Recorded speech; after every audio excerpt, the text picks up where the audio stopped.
ఉద్యాన పంటలకు పెట్టింది పేరైన తెలంగాణలో పాలీహౌసుల్లో ఆధునిక వంగడాల సాగు, ఉత్పత్తి, విస్తీర్ణం పెంపునకు రాష్ట్ర ప్రభుత్వం కసరత్తు చేస్తోంది.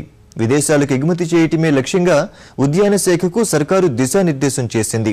ఇందులో భాగంగా రైతుల్లో నైపుణ్యాభివృద్ధికి ప్రత్యేక శిక్షణతో పాటు ఆధునిక వంగడాల సాగుపై అవగాహన కల్పించేందుకు అత్యున్నత ప్రమాణాలతో కూడిన శిక్షణా కేంద్రాన్ని నిర్మించనుంది.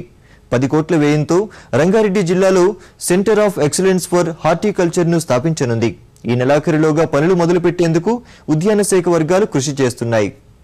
తెలంగాణ అవసరాలతో పాటు ఇతర రాష్ట్రాలు, విదేశాలకు ఉద్యాన ఉత్పత్తులను ఎగుమతి చేయడమే లక్ష్యంగా జీడిమెట్లలో అత్యున్నత స్థాయి నైపుణ్యాలు శిక్షణా కేంద్రం ఏర్పాటుకు ప్రభుత్వం సన్నాహాలు చేస్తోంది.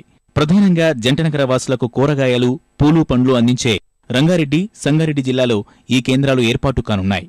ముందుగా రంగారెడ్డి జిల్లా జీడిమెట్లలో తలపెట్టిన ప్రాజెక్టుకు Haryana centre of excellence horticulture, ఉద్యాన శాఖ, ఢిల్లీ ఆధారిత కంపెనీలు తమ వంతు సహకారం అందించనున్నాయి. వచ్చే 4 ఏళ్లలో ఉద్యాన పంటలను విదేశాలకు ఎగుమతి చేసే స్థాయికి ఎదగాలన్న ముఖ్యమంత్రి ఆదేశాల మేరకు ఉద్యాన, వ్యవసాయ, మార్కెటింగ్ శాఖలు సంయుక్తంగా ప్రణాళికల్ని అమలు చేస్తున్నాయి.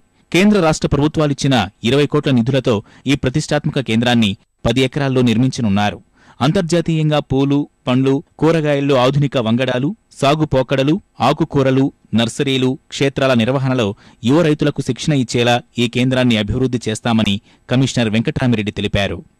నర్సరీ ప్లాంట్స్ అందుబాటులో, కూరగాయలు, పోర్ట్లై nurseries, latest hybrid varieties, capsicum గానీ, టొమాటో గానీ, చిల్లీస్ గానీ, బ్రింజాల్ గానీ, కలర్ క్యాబేజ్ గానీ, కలర్ క్యాప్సికం గానీ, తర్వాత బ్రొకేలీ గానీ, ఇట్లాంటి అధునాతన వెరైటీస్ అన్నింటిని కూడా రైతులకు ఒక ప్రదర్శన క్షేత్రంలో చూపించి రైతులకు శిక్షణ ఇచ్చి ఒక నాణ్యమైన మొక్కలు కూడా అక్కడ ప్రొడక్షన్ చేయడానికని ఒక సెంటర్ ఆఫ్ ఎక్సలెన్స్ ని కూడా మన ముఖ్యమంత్రి గారు శాంక్షన్ చేయడం జరిగింది. డిపార్ట్మెంట్ ఆఫ్ హార్టికల్చర్ కి 10 ఎకరాల ల్యాండ్ జీడిమెట్లలో ఉంది. దాంట్లో ఈ centre of excellency for vegetables and flowers చేస్తా ఉన్నాం. తక్కువ నీటితోటి, తక్కువ భూమిలో ఎడ్యుకేటెడ్ రైతులు చేసుకునే పని ఈ పాలీహౌస్ సాగు. దేశంలో ఎక్కడ లేని విధంగా 75% సబ్సిడీ మీద యువ రైతులను ప్రోత్సహించాలనే ఉద్దేశంతో ఈ స్కీమ్ను పెట్టడం జరిగింది. 2014-15లో స్టార్ట్ అయ్యి 15-16లో కూడా కంటిన్యూ అవుతుంది. కాబట్టి దానికి మనకు రైతులకు శిక్షణ కోసమని ఇక్కడ శిక్షణ క్షేత్రాన్ని సెంటర్ ఆఫ్ ఎక్సలెన్సీ రూపకంగా జీడిమెట్లలో మనము ప్రారంభించుకోవడం జరుగుతుంది.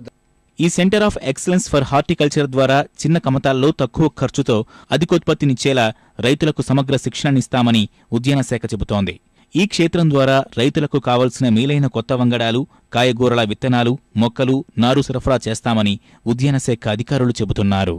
కొత్త టెక్నాలజీని ఇంట్రడ్యూస్ చేయాలనుకుంటున్నాము. హైదరాబాద్ చుట్టుపక్కల గల రంగారెడ్డి, మెదక్, మహబూబ్నగర్ జిల్లాల్లో కూరగాయలకు బాగా డిమాండ్ ఉంది. సాగు కూడా బాగా ఉంది. గత 8 ఏళ్లుగా 130 ఎకరాల తెలంగాణ రాష్ట్రంలో పూల పంటలు పాలీహౌస్ లో సాగులో ఉన్నాయి. మన రాష్ట్రంలో తొలిసారి చేస్తున్నాం. ఇప్పుడు పైకి మన దేశంలో వివిధ రాష్ట్రాల్లో, ఉత్తర భారతదేశంలో కానీ, దక్షిణ భారతదేశంలో కానీ వివిధ ప్రాంతాల్లో సెంటర్ ఆఫ్ ఎక్సలెన్సీలు ఆల్రెడీ చాలా ఏర్పడినాయి. 30 పైన మనకు భారతదేశంలో పనిచేస్తున్నాయి. భారత ప్రభుత్వం యొక్క సహకారంతో ఇవన్నీ కూడా ఏర్పాటు చేయడం జరిగింది. మన దగ్గర కూడా రాష్ట్రంలో మొట్టమొదటి ఇక్కడ చేస్తున్నాము. రెండోది మెదక్ జిల్లా ఏర్పాటు చేయడానికి గాను భూసేకరణ కార్యక్రమాలు కూడా మొదలైనాయి. దీనివల్ల రైతులు కొత్త వంగడాలు, కొత్త కల్టివేషన్ టెక్నిక్స్, అధిక లాభాలు రావడం వల్ల రేపు పాలీహౌస్ల సంఖ్య పెరుగుతుంది, విస్తీర్ణం కూడా పెరుగుతుందండి. రైతుకు తక్కువ ఏరియాలో ఎక్కువ పంట దిగుబడి, తద్వారా అధిక ఆదాయం సాధించుకునే అవకాశం ఏర్పడుతుంది. మెదక్ జిల్లా కొండపాక మండలం తిమ్మాపూర్లోనూ 2వ ఉద్యాన క్షేత్రం ఏర్పాటుకు భూసేకరణ జరగడం ముదావహం.